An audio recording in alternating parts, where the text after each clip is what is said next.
Are there common traits that a horror protagonist has to have? A humanity that makes us care about them. I thought that was very succinctly said. I like that. Yeah, that's great. That's the only thing I can think of. Mm. Yeah, we had touched on this a little bit earlier, but yeah, sort of that moment where you feel like even if you find out negative things about them halfway through the movie, that they've established something that's given them a likability and that we can relate to. Yeah, we just want to care whether someone lives or dies. I think it sounds like a very low bar, but I think it's actually really hard to achieve with horror protagonists, to make the audience care whether they live or die, give them an actual reason that can be verbalized and that works. Mm. So it's much easier, you think, in comedy or a dramatic? No, I think it's the same there.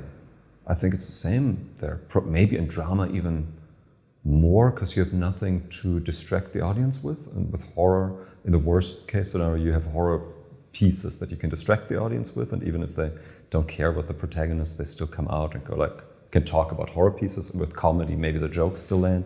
With drama, obviously you're dead in the water if no one cares about your protagonist. But I would say that in broad brushstrokes, that's the case with all genres. Right. What do you think decade appeals to you most for filmmaking, whatever genre it is?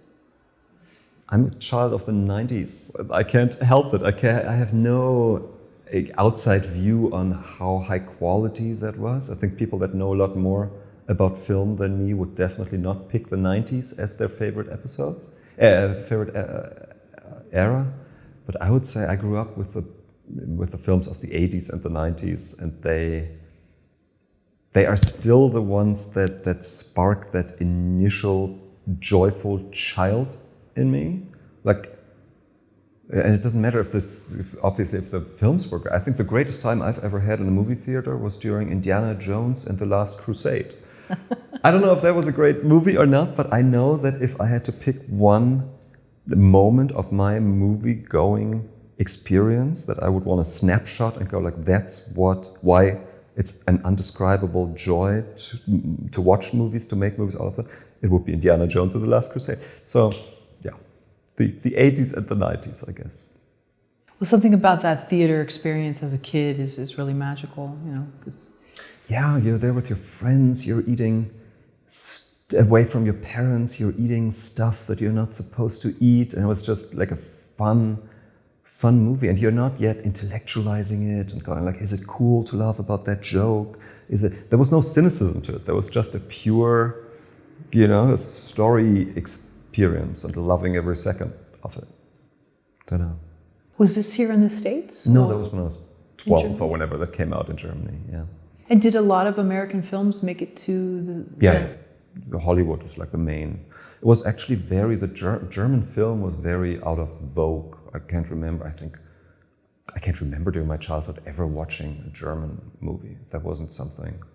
They weren't known for their humor or for their kind of spectacle or anything. It was all Hollywood movies, dubbed into German, but the same movies. And some of them were so well dubbed, like Star Wars to this day I prefer in German because it was so well dubbed and the voices were so distinct and memorable. Maybe it's just that I watched it during my childhood and that's why they're like in my bones, these voices.